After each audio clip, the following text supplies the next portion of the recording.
But yeah, before we begin, like, how you been doing? I guess with everything.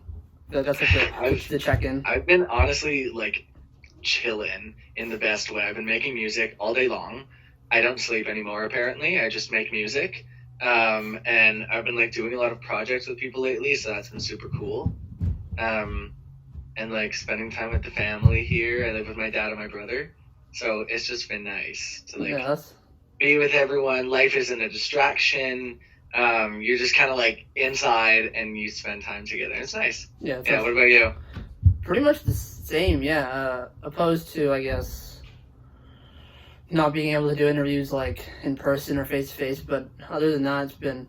I'm kind of like a homebody, so I'm not like everybody else. Kind of like So you're used to this. yeah.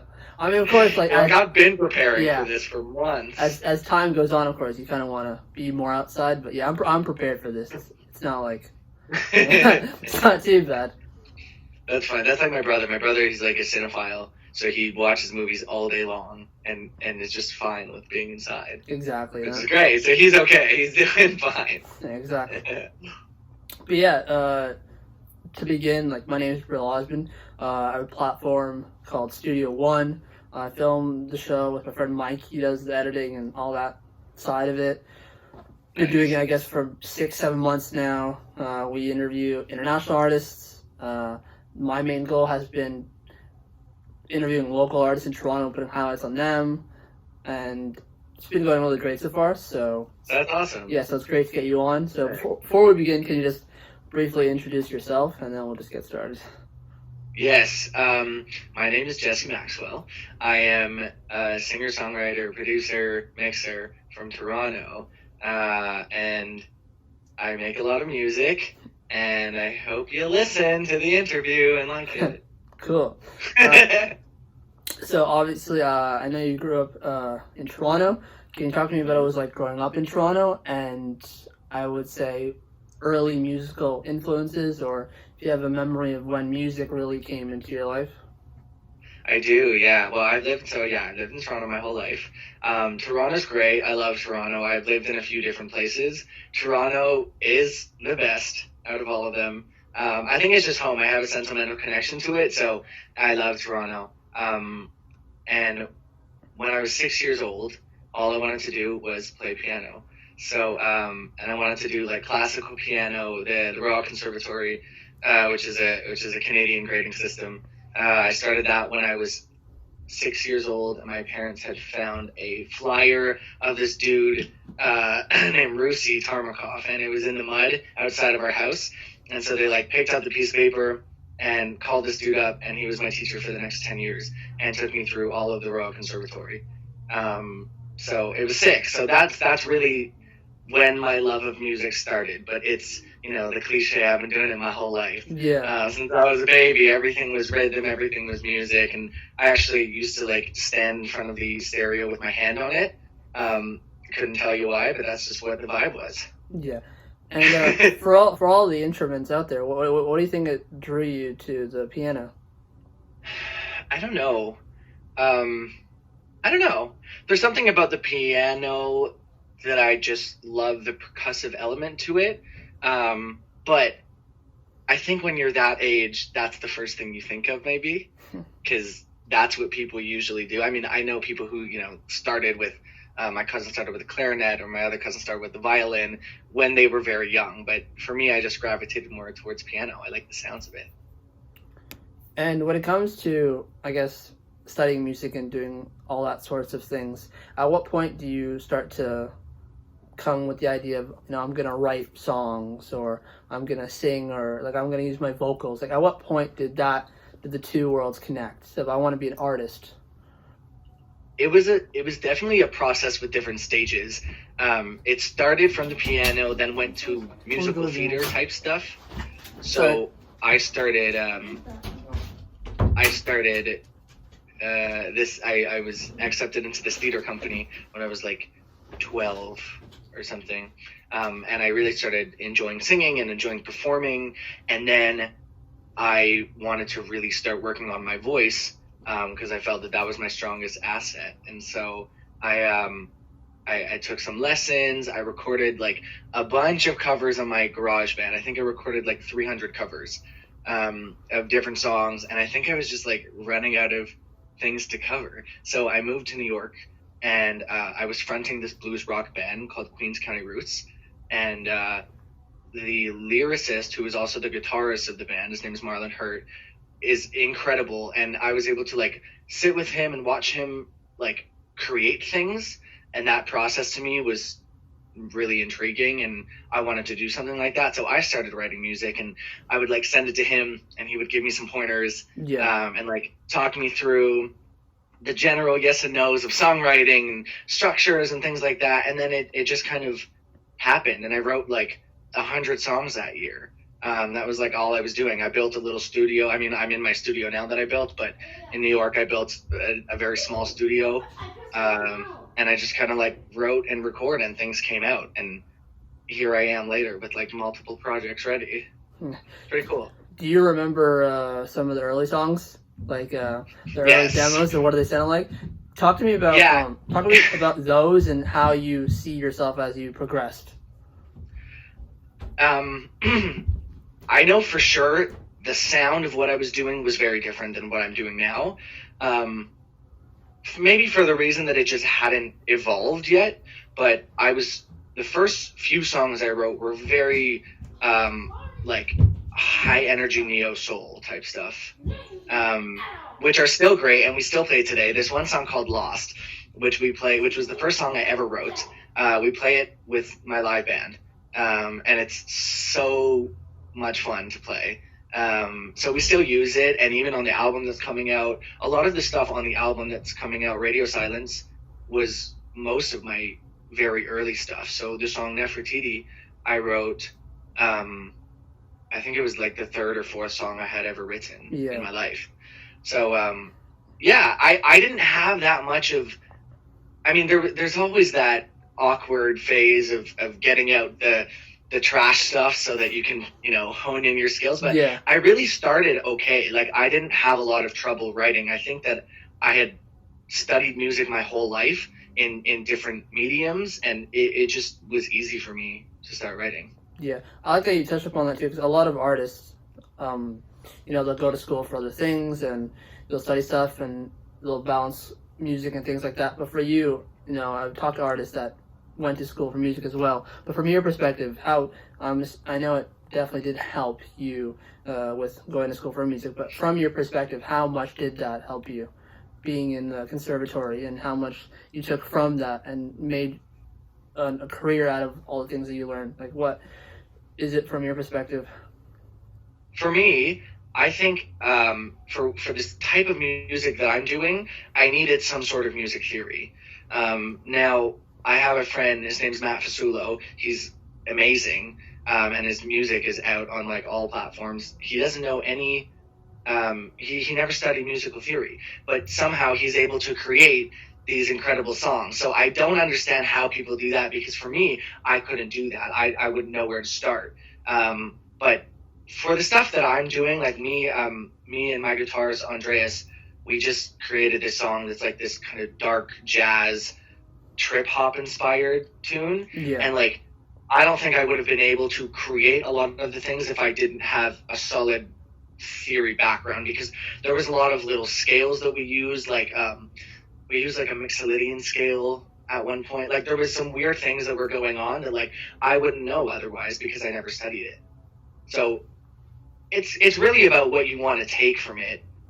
I would always encourage people to do it. I think that having the knowledge of all the theory and all the practical knowledge that I studied really helped me out, and like maybe fast tracked my creative process a little bit. Yeah, for sure. And touching upon the upcoming album, Radio Silence, I've gotten a chance to listen to it. It's really, really good. Thank you. So this in two parts. One, this idea of like, we're living in this time where music we can't really define the genre, and definitely when I listen to the album, there's so many genres that you touch upon, and you don't know which is which. So can you tell me about that, and can you also tell me about the importance of this album and what Radio Silence means to you?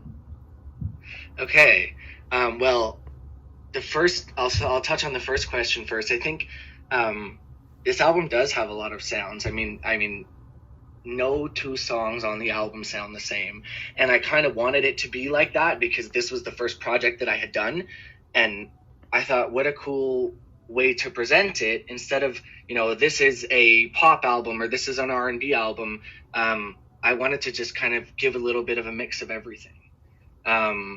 So, there's like a blues song on there, and there's like a very 80s song sounding on there, and there's like a piano ballad, and like there's a lot of versatility, and I think that was a cool move for the album. And then I think it kind of defined who I was and want to be as an artist, because I don't really want to be confined to one specific sound, especially now that I have been doing this longer and I have more knowledge about production and songwriting and melody writing, and like I have created really sweet piano ballads, and then I've created really like trippy, weird experimental stuff, and there's some like straight R&B and like blues, and it's just fun for me that way. I think I don't limit myself to one specific sound. So yeah, and the album is super important for me. I love this album. I think that this really, I don't know, to be honest, it holds a lot of meaning to me, of who I was when I was creating this. And a big part of the album, I mean, the message of the album is really these feelings that you feel when you're alone, and this internal dialogue. So each song represents a different topic, I guess. So Average, that was released, touched a lot on loneliness. Room in Hell, that was released, touched a lot on addiction. I go into infatuation in one of the songs. I go into obsession in one of the songs. I go into love and charm in one of the songs. Like I wanted each of the topics to be very different and kind of conquer that world of what's going on in here when nobody's around. When it comes to music for you, knowing that the album means a lot and there's a lot of heavy topics on it, when it comes to releasing records, do you see it as something of, is it a vulnerableness to it when you release the records, like it's out there, or for you is it just releasing these records, I'll start something new? For you, is the process of releasing these records, like how much of the weight does it hold for you? Because definitely I feel like there's a vulnerability to it in releasing these like personal records. I agree. I mean, for me, it's both, really, because I've been sitting with this album for over a year right now.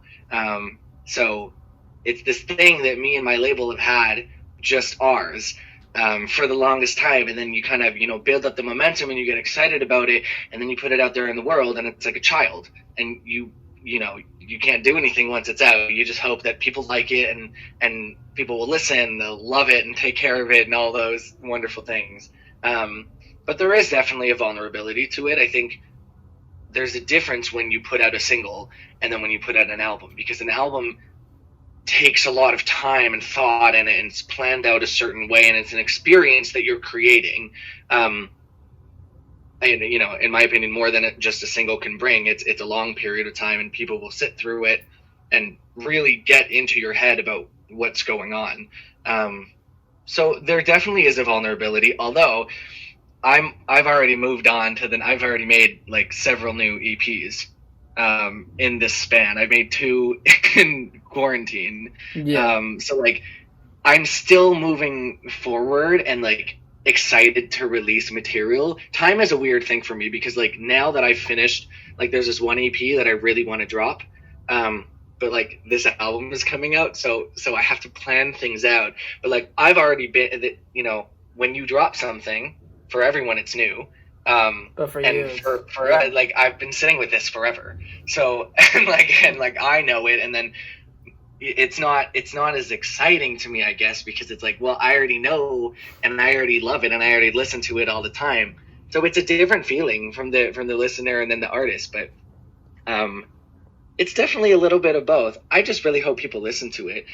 We've worked very hard on this album, and like it's to the place that I always imagined that it would be.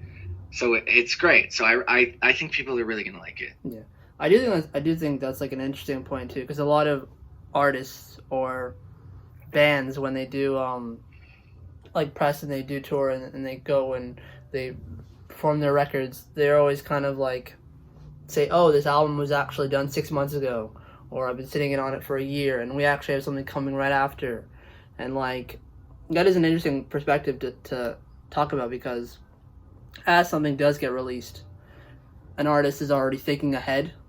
So for you, how, as an artist, how hard is it to be, I guess, patient in, I guess, allowing a body of work to breathe until you feel like, all right, it's time to jump onto something new? Is that something you learn with? Totally. I mean, just recently I even learned that lesson because, so the story of this album is that I came to, my label is Trans Phatt Records in California, and I came to them because I knew I featured on a song of one of their artists named V Conscious, and so we already had a rapport, and I came to them with this demo, which at the time I didn't know I didn't know how to mix, I didn't know how to produce any, it was such a mess, and I came to them and I said, I'm going to release this. What do you think? And they were like, just hold off, because this has a lot of potential that we want to bring out in it. So let's work on it, and we're gonna bring this to the place that it can be. So that was a waiting game for me, because I was ready to drop it forever ago with these demos that were trash. And if I did, it wouldn't have taken this form that it did today. And I would have released it on SoundCloud or something. No shade to SoundCloud, it's great, but now I've been able to build this online presence on Spotify recently, which is amazing. And I'm so excited to drop this album while a couple thousand people are listening, which is way more than it ever was before. And if I would have dropped it before, I wouldn't have seen this, and I wouldn't have felt as good about dropping it like I do now. So it is really a waiting game. And I know all artists struggle with this, because I struggle with this, and it's terrible because you're excited about something and you just want to put it out at the moment. But these things take time, and you need time to build. You need time for people to start getting to know you, because they don't care. As much as I love what I'm doing, if someone hasn't heard anything that I've done in the past, they're not going to care to listen. So you have to really build up that presence and that following before you're able to do things like this, if that's what you want. For sure. And I've noticed that you got asked to perform at this George Stephanopoulos, I think it's a Canadian. Can you touch upon that and what the goal of that was? I didn't read too much into it, so can you explain to me what it was? Yeah, well, at the moment I'm still finding out more about it. I know just a little bit, but it's for the Canadian Music Fund something. Yeah. And it's hosted by George Stephanopoulos, and it's basically this concert for the frontline workers to show support. And they're going to be raising money that's going to be all the proceeds are going to be going to them, because they have been putting in incredible amounts of work, and it's a selfless deed that they're doing to be working through this time and putting their lives in danger. So I think it's really beautiful that, everyone's coming together to support these people who deserve the recognition, for sure. So that's going to be on June 7th. I'm super excited about that. And you've performed at community centers too. Please talk about that, because I think that's amazing. Yeah, I performed so far at just one, at the Cheltenham Care Community, although I have a few more booked. And it's difficult to plan, because again, they're so in panic mode right now that the last thing that they can think about is, let's have this musician come and play some songs for our people. But when I went to Cheltenham, it was a really, really nice vibe. There was a bunch of the residents that came down to sit in the rec hall, and some of the workers stayed on the second floor, and everyone was just watching, and we were just enjoying and playing some tunes. And I played a lot of songs from the 40s and 50s, so that it was their type of music, and I know that they would love it. I played about 40 minutes, and it was great. It made everyone really happy. It just kind of gave them a second to chill, because everyone needs that, especially now. So it was nice. I was glad. I was really humbled that I was able to do that, and the reaction from them was more than I could have imagined, because you rarely see the impact of what you do for people. Especially online. We live on this very online world. So if I say something and it really touches someone, or vice versa, we don't know how each other has reacted. So to actually see it in person, and I've played you a concert and you're clapping and you're tapping your feet and you're vibing out and whatever it is, that's really nice to see. It made me feel really good. Yeah, for sure. And usually when I'm near the end of interviews, I feel this is my thing I keep doing now, just because with not being able to have face-to-face interviews and things, like my thing now.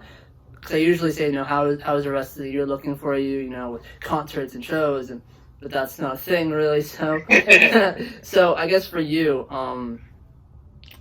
I guess if you have one thing that you would like to accomplish by year's end, in terms of releasing other music, or just finding new ways to do things on the internet until things get back to whatever the normal is, what for you is kind of your hope for the rest of the year? I would love to release more music. I just have it ready, mixed and mastered and all. So whenever the time is right, that would be amazing. And I think I'm kind of limited to just that for sure right now. I had an album release show that is obviously canceled now because that's what's going on. But if the world comes back to normal, I'd love to play live shows again. I miss playing live shows. That was the best part of it. So I'm gonna keep that one as an extra. But yeah, definitely dropping new music, and I would like to keep growing on my Spotify. I think would be really cool. It's really exciting to see the numbers grow by a lot every single day when I wake up. It's so sick. So I just really hope that it continues like that. For sure. But yeah, on a final note, man, thank you for coming on Studio One. I got a chance to listen to your album. I think it's really great, and it's kind of nice because I feel like, especially in Toronto, I feel like there's a lot of kind of artists make kind of similar music in the kind of the space. But so listening to your music and knowing it's a Toronto artist, it's kind of a nice kind of breath of fresh air, kind of. And I do love Toronto, but it was nice kind of hearing this album that sounded so cool and different, and so many different genres. I thought it was really great. I appreciate you saying that. Thank you so much, Jibril. No problem. Again, thank you for taking the time out, and have a good rest of the day, and stay safe and healthy. Amazing. Thank you for having me on. Blessings. Thank you. Studio One.